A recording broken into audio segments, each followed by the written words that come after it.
All right, morning all. I'm gonna start off by saying there was an NWHL, the women's league article that was published a few days ago. I'm not gonna get into the nuts and bolts of it here. I'm gonna include it in the description to this video.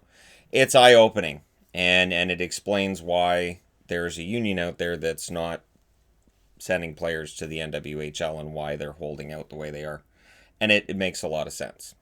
So for people who want to just say, "Oh, it's just greedy," no, not really. It really isn't. And it's that all of the reports coming out of that's untenable. I totally understand why there's women saying I'm not doing that again. But there's going to be some talk of other leagues, and then at the end of this, I'm going to put in some information about other sports. So if you're not keen on that, I saved that for the end for that reason. Somebody complained I had other sports in a news video earlier this week, and then somebody said, "Well, he saved it till the end, so you don't have to watch that part." Right. Now, another hockey league is the AHL. Now, the AHL, I said in a video a couple days ago, they're going to have trouble. They're going to have trouble moving forward. And I was told, "Hey, no, you need to go read the statement from the president. They're going to be fine. There's no problem for next year." Aha, there is. So, David Andrews, AHL president, in an interview, basically said without fans in attendance this fall, and we have no reason to think there's going to be fans in attendance in October. None. There's no reason to think 4 months from now we're going to have fans in attendance. You're going to pack buildings with 10,000 plus people, and we're going to have all kinds of people doing all kinds of crazy stuff. No reason at all to think that. I have a concert I'm supposed to go to in LA in September. That's gone. I know that's gone. Sucks because it's Rammstein and I haven't seen them in a decade, but that's gone. We had a Tool concert we were supposed to be going to in about a week's time. That's delayed forever. That's just, I have no idea when, if that's going to happen. The American Hockey League is a gate-driven league. Without fans in attendance, the league's going to have problems. And what the president of the league's saying is, there likely won't be 31 teams. 19 out of 31 teams in that league are owned by NHL squads. 12 of them are independent. The independent teams could very well have a harder time without that infusion. So unless the NHL teams are going to give them an infusion of cash that they're not making right now either, we may see less than 31 teams, which means teams could share an affiliation, which is never a good situation at all. We could see 20 teams, 22 in the league, and it's going to be ugly. And then it's a matter of what if, let's just say the AHL's playing in October and they've got a team in Adirondack. I'm using Adirondack because that was the AHL affiliate for the Red Wings for what felt like forever. And I know it's not an AHL team right now. Just go with it. So you got Adirondack, and then they say, go. Nope, it's been declared you can't have games here. All right. Now what? Well, we're going to play him in Palm Springs. Oh, Palm Springs is close to him. Well, we're going to play him in hub cities with the AHL. Really, I don't think that would work. The NHL you can because you have the TV contract. The AHL you don't. So I think the AHL's really got some issues. And I don't know that the NHL necessarily is going to be able to bail them out. The NHL right now isn't generating revenue. So the idea of everybody bailing everybody else out, at some point the money runs out. And that's where we're at. So it'll be interesting to see how many AHL teams say, without fans, we're suspending operations. And what teams do then that have their affiliation with those cities. Where, for instance, if Ottawa loses their AHL affiliate for the year, where do their prospects go? And if we shut down sports for a year and a half, where does everybody go? And then how does everything start back up? So, I mean, I'm kind of on the fence with this. I understand everything being closed, but at the same time, at some point, things are going to have to open. It's a matter of finding a way to do it as safely as possible. And there are certain criteria that have to be met in order to make it as safe as possible, which is testing and contact tracing being a thing in communities. I know we have that here. I know they're looking at expanding it here. And that's why we'll get to the Vancouver bit soon here. So yeah, the AHL, it's this murky situation. We'll see what they do. Sportsnet and TSN both kind of gave me a bit of a chuckle in that they're kind of doing the same thing that I'm doing, which is trying to, find the historical stuff. And on Sportsnet right now, what if the Leafs didn't collapse in 2013? I think that could have been retitled to what if they could beat Boston, and then you could factor in 2018 and 2019 as well. And then on TSN, they have what if Gretzky had signed with the Leafs in 1996 rather than going to the Rangers. And bless their hearts. So if you're a Leafs fan, you can read this stuff and go, yeah, well, we didn't. And if you're not a Leafs fan, you can get a chuckle out of it and go, yeah, well, they could have, yeah. They could have signed Gretzky. They could have won the Cup 30 times in a row, too. So, on actual Leafs news, Adam Brooks signed a 2-year extension with the team. Rumored to be around league minimum. And that's a depth move that's kind of a no-brainer for Kyle Dubas to pull there and make sure he's keeping the depth guys around. There's, of course, a lot of talk about how they could navigate a flat cap and how they could take on more LTIR money in order to stay under the cap. And it's going to be a mess for a lot of teams. There's going to be a lot of teams if the cap stays flat or if it drops or whatever it does. Things could get ugly. And again, I think this is where the NHL and the NHLPA need to sit down and work something out together. This is a once-in-a-lifetime thing, we certainly hope. And so sit down and work something out together and extend the collective bargaining agreement so we don't have that sort of Damocles hanging over our heads for the next year. Now, John Horgan, who's the Premier of BC, who has varying levels of support from the people of British Columbia, depending on the topic and depending on the day, which is pretty standard. He states Vancouver would be an ideal hub city, and he's right. So he had a good conversation apparently yesterday with Gary Bettman, very productive discussion on how this would all work and on how all the plans would take place. Vancouver's doing very, very well. I live in the Fraser Valley, and Fraser Valley's numbers are actually worse than they are in the city. The city, that shows just how well the city's doing, that their numbers are actually lower than out here.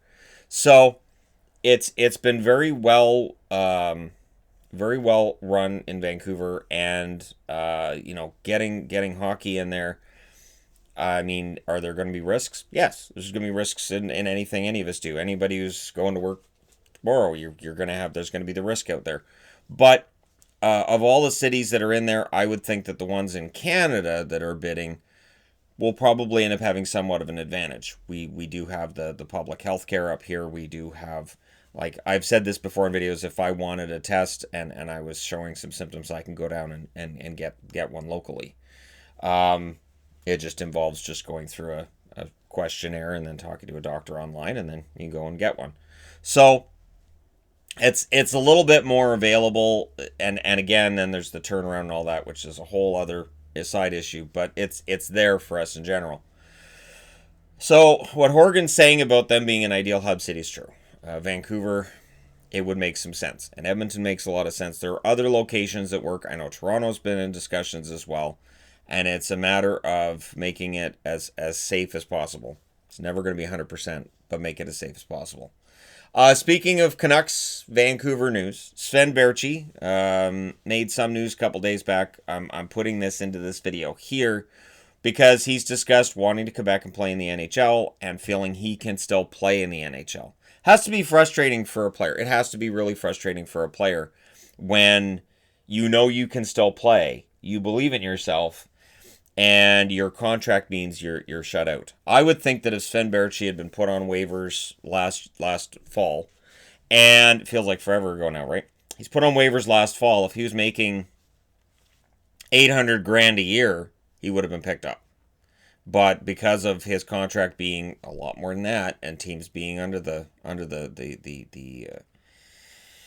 not far enough under the cap to take on his money, Baertschi clears and he goes to the AHL. He believes he can still play, and he thinks he could play on any team in the league. I'm hoping that coming out of this, if there's some kind of buyout options that are there, that the Canucks find a way to make things work for him. Much the same as they eventually made things work for Sam Gagner, where Gagner just wasn't working out in Vancouver, so they did their best to make sure he was comfortable, and then they moved him when they got a chance. So while it ended up being a bad trade for Vancouver, I was perfectly fine with it because Gagner got a chance to play, and I thought it was a nice gesture by Jim Benning to make sure that he went somewhere that was close to his family. It was a good story overall. And I do believe that Baertschi can play at the NHL level. I think there's two things. It's not just his contract, of course. I think his concussion history may have warned some teams off as well. Hopefully, with having played as many games as he did this year, and he did have that brief call up with Vancouver as well. Hopefully, he's shown that he's still good enough, and somebody will give him a shot. Because I think Sven Baertschi, I think he should still be in the NHL on some level. All right, now on to other sports news. Bundesliga kicks off tomorrow at 9 a.m. Eastern, which is 6 a.m. Pacific. That's early for me. I'm not feeling the getting up at 6 a.m. on a Saturday vibe. I may record a Bundesliga game. Sportsnet's also put out there, I think it's Tim and Sid that's put out there, pick your team now. I'm thinking about it. I'm thinking about picking a Bundesliga team and cheering for them. And I haven't gone through it yet and figured out which one I'm going to cheer for, but I will very likely pick one, and we'll just go from there. I'll probably pick a team near the bottom of the standings because it's what I do. I always cheer for the underdog.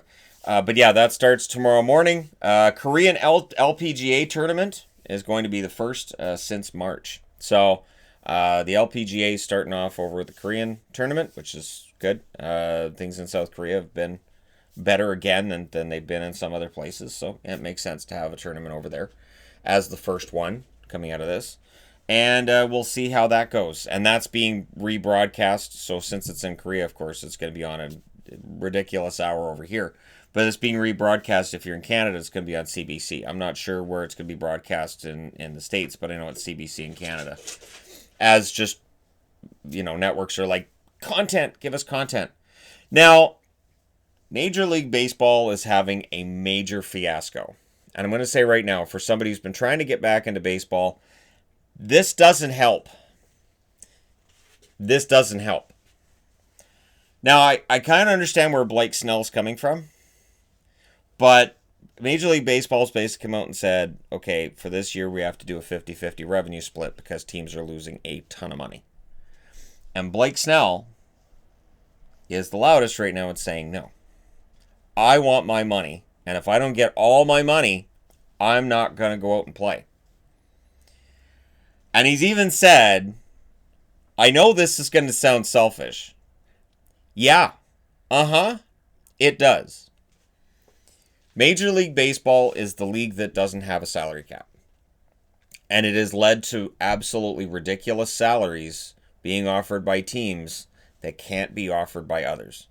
Major League Baseball is that cautionary tale for how the NHL would very well have ended up, could very well have ended up, if not for the salary cap.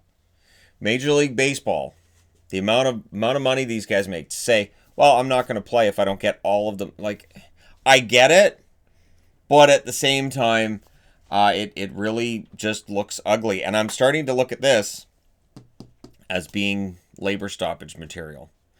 The NHL, I think, figures out a way to extend their contract. I think the NHL and the NHLPA are working together. They're working very well. Major League Baseball doesn't have that. Major League Baseball and the union, it's been an uncomfortable piece for quite a while. We haven't seen a really big blow up in Major League Baseball for quite some time. The situation we're going through right now could very well cause that to happen. And it'll be interesting, because if Major League Baseball players all say, no, we're not taking any kind of pay cut during this, they're going to alienate fans. They're going to alienate a ton of fans. Because this part of the reason I stopped following baseball was I was like, why?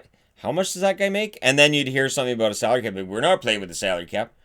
What the hell? Holy crap. And it all felt like a sense of entitlement, and it just felt wrong. That while every other league was accepting salary caps and figuring out a salary structure to make the leagues at least appear to have parity, to make it look like everybody has a shot in theory, baseball players were saying, no, we don't really think that's important.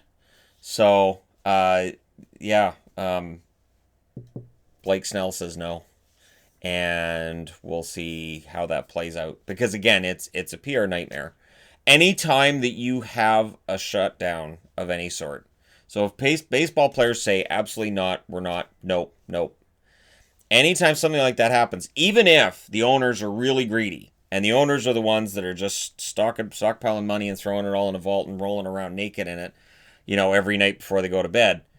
The players are always going to be the ones that come out of it looking bad. You look at the NHL, the lockout in 2004, 2005. Oh, the players just got absolutely ridiculed by fans. Oh, you're so greedy, and how? Just go play. I would play hockey for free. Yeah, the owners are just as bad. So we'll see how this turns out with Major League Baseball. So here's the question I have for people watching this that got to the end of this that actually want to discuss this at all. Do Major League Baseball players, do they do this? Do they say absolutely no to any kind of a pay cut at all during a pandemic and risk alienating more fans during a time where Major League Baseball has already been struggling with building a fan base, with appealing to the young generation that isn't really watching baseball like others did? Are they really going to take that risk? And is it a matter of they're right? Whatever contract you sign, you get. Does this mean that NHL players, NBA, NFL, they might do the exact same thing? They might go, nope, we're not taking any kind of pay cut. Forget it. It's not our fault. Or is it going to be Major League Baseball players that are an outlier? So while other leagues are taking less money, they're saying no.